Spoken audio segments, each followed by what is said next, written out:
Since 1995, Viet Cong opened Vietnam for sale to globalists to attract foreign investment, so that Viet Cong can exploit Vietnamese resources and enslave Vietnamese people for profits. In order to compete for contract manufacturing, Viet Cong exploits and rips off Vietnamese people even more terrible than Chinese commies do to Chinese people.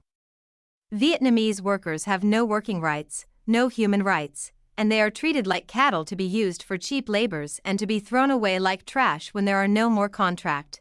Then Viet Cong sold out Vietnam to China, in the name of Marxist capitalism, globalism. Vietnam now is a colony of commie China. Chinese migrate and occupy Vietnam as will, while Vietnamese exile, run away, to Thailand or many other countries to take refuge. Since 2020, Chinese commies launder contract manufacturing companies to Vietnam in order to avoid American tariffs. The so-called free market economy is a fancy name for economy colonialism, or neocolonialism. Free market means free to open contract manufacturing whorehouses to exploit, to rip off, to enslave people for profits. Free market means free to destroy the environment, free to dump criminal products to the United States for consumption, to suck American blood dried, to steal American jobs and American money to make Chinese communists and Viet Cong filthy rich.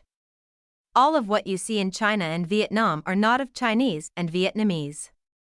Everything are stolen from the USA and owned by the globalists and Chinese commie financiers and Viet Cong's financiers. Nothing owns by Vietnamese except a few Viet Cong's dogs and the wicked rich.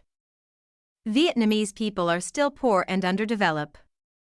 Vietnam's true economy still is manual agriculture, petty vendor and entertaining services that survived by Viet Cong's dripping down economy whorehouse. And the Viet Cong's whorehouse operates on sucking American blood. That is why when President Trump chops off Viet Cong's tentacles, Viet Cong's economy whorehouse will die. Since 1975, the Republic of Vietnam, South Vietnam, still is a thorn in the throat of the Chinese dogs Viet Cong. And after 50 years, they still haven't been able to swallow it.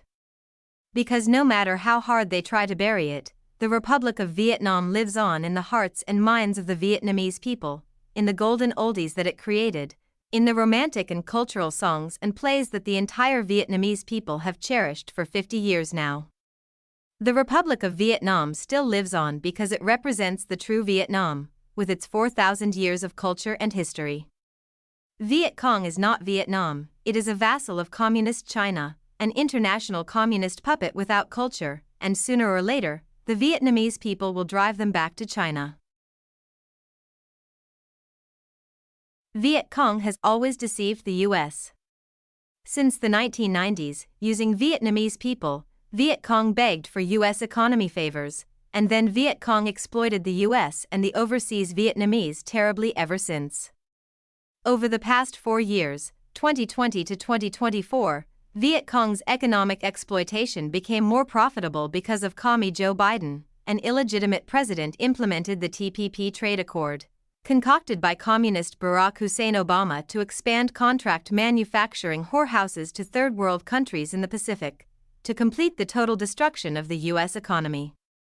Also, Chinese communists moved their contract manufacturing companies to their colony, Vietnam, to avoid tariffs so that they can continue their economic exploitation of the US.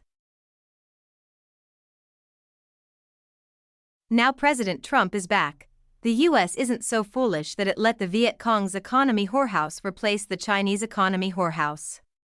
Viet Cong will try any guile and trick to deceive the US again and again, but even the colossal Chinese economy colony collapsed. How can the Vietnamese cheap imitated tiny economy colony stand and continue to suck American blood? Every Vietnamese who learns history knows that whatever happened in China, sooner or later, happens in Vietnam, so its demise is inevitable. Viet Cong is not developing Vietnam. They are only developing a brutally exploitative economy whorehouse, which is a carbon copy of the Chinese model that serves foreign capitalists to enrich the communists.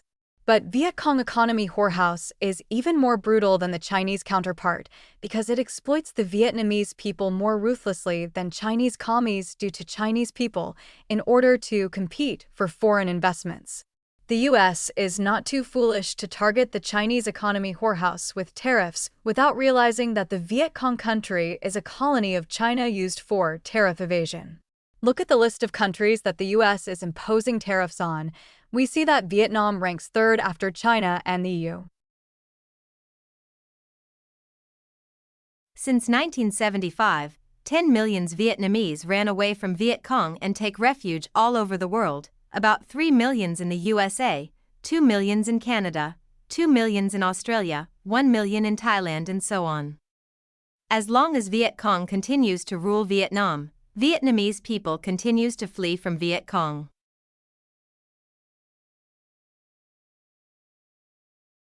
Why do Vietnamese people keep running away from Vietnam? Those who come back to Vietnam are the ones who already got incomes from other countries. They just went back to enjoy sharing with Viet Cong to rape the Vietnamese poor. All of the junky bullshit about how wonderful Viet Cong country is for the ruling class only. Viet Cong economy whorehouse created a bourgeois class who live off blood of the terribly exploited poor who toiled away in many bloodshop contract manufacturing slaughterhouses to make money for its class. They, Viet Cong, get rich by sucking American blood, and their economy depends completely on contract manufacturing slavery. They sell out the country for globalists, mostly Chinese red capitalists, for profits. They sell out Vietnamese people for cheap labor exports organized by Chinese commies worldwide.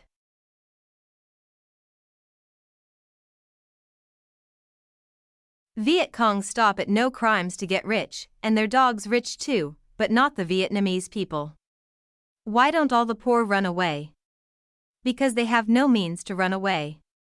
Since the end of the war, the majority of Vietnamese people must receive charity money from overseas for survival.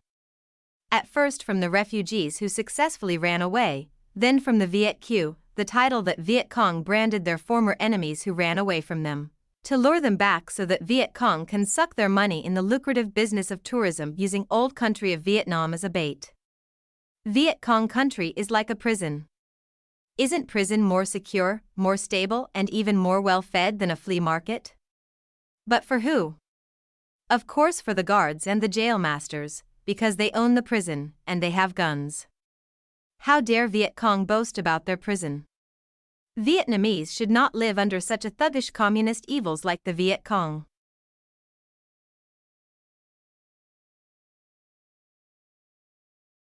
Viet Cong resorted to all sorts of political guile and tricks, using Vietnamese people and its political prisoners to solicit for American economy favors.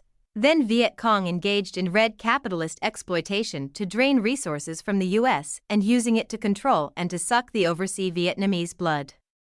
Viet Cong tries all sorts of tricks to hide the truth that Viet Cong is obedient dog of Commie China, and that Viet Cong country is a colony of Commie China.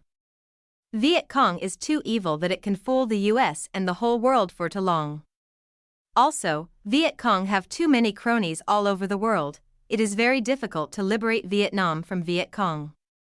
But as of now, the US is destroying its masters, Commie China's, economic prostitution system, and militarily encircling Communist China in the Pacific. You will see that when Viet Cong's master dies, the Viet Cong will die like a dog die along its master. And that would be the dream come true for the nation of Vietnam.